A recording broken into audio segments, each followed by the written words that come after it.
ভূমিকা পালন কৰা অসমৰ জিলা প্ৰশাসন হুঁচিয়াৰ চকুমুদা কুলি ভাৰত হোৱা অসমৰ জিলা প্ৰশাসন হুঁচিয়াৰ আমাৰ দাবী চকুমুদা কুলি ভাৰত হোৱা অসমৰ জিলা প্ৰশাসন হুঁচিয়াৰ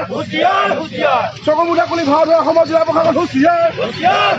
আমাৰ দাবী ক্ৰান্তি হুঁচিয়াৰ। নিশ্চিতভাৱে আপোনালোকে জানে যে আমাৰ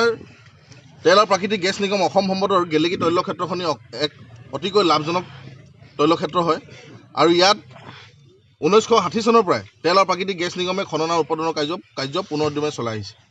বিগত দিনত আমি দেখিবলৈ পাইছোঁ যে ইয়াত বহুতো ৰাষ্ট্ৰীয় আৰু আন্তঃৰাষ্ট্ৰীয় কোম্পানী আহি বিনিয়োগ কৰিছেহি আৰু শেহতীয়াকৈ ক্ৰছ কাণ্ট্ৰি কণ্ট্ৰেক্টৰ্ছ প্ৰাইভেট লিমিটেড নামৰ এটা কোম্পানীয়ে আহি ONGCৰ পৰা পোনপটীয়াকৈ নিবিদা লাভ কৰি পেলাই আমাৰ থলুৱাসকলক বঞ্চিত কৰি এই সম্পূৰ্ণ 170 কোটি টকা ঠিকাটো তেখেতে কি কৰিছে, তেওঁলোকে কি কৰিছে যে আমাৰ শিৱসাগৰ স্থিত সন্তোষ চাহেৱালা নামৰ এক পুঁজিপতিৰ হাতত সম্পূৰ্ণ সমুদায় ঠিকা অৰ্পণ কৰিছে, যাৰ ওপৰত আমাৰ ক্ষোভ আছে। আৰু ইয়াক এই ক্ষোভৰ আমি যোৱা গত 21 তাৰিখে আমি এখনি অসম জিলা আয়ুক্ত মহোদয়ৰ যোগেদি তেল আৰু প্ৰাকৃতিক গেছ নিগমলৈ এখনি আমি স্মাৰক পত্ৰ প্ৰদান কৰিছিলোঁ, য'ত আমি 5 দফীয়া আমাৰ দাবী উত্থাপন কৰিছিলোঁ। য'ত আমি কৈছিলোঁ যে আমাৰ 100%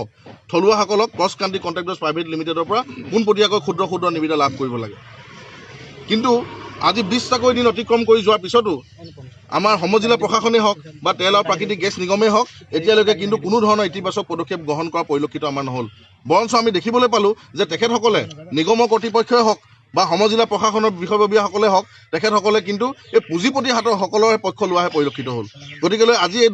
দুঘণ্টীয়া অৱস্থান ধৰ্মঘটৰ কাৰ্যসূচীৰ দ্বাৰা আমি এক বাৰ্তা প্ৰেৰণ কৰিব বিচাৰিছোঁ যে অনাগত দিনত আমাৰ এই যে 5 দফীয়া দাবী যদি মানি নলয় তেন্তে কিন্তু আমি পুনৰবাৰ এই অসম জিলা আয়ুক্ত মহোদয়ৰ কাৰ্যালয়ৰ সন্মুখতে আমি কিন্তু ধৰ্ণা আৰু বিক্ষোভৰ দৰে কাৰ্যসূচী আমি গ্ৰহণ কৰিবলৈ বাধ্য হ'ম। আৰু প্ৰয়োজনত আৰু এটা কথা আপোনালোকৰ যোগেদি তেল আৰু প্ৰাকৃতিক গেছ নিগমক হুঁচিয়াৰ কৰি দিব বিচাৰিছোঁ, তেখেতসকলক সকীয়াই দিব বিচাৰিছোঁ যে অনাগত দিনত যদি আমাৰ এই দাবী মানি নলয় তেন্তে কিন্তু আমি সম্পূৰ্ণ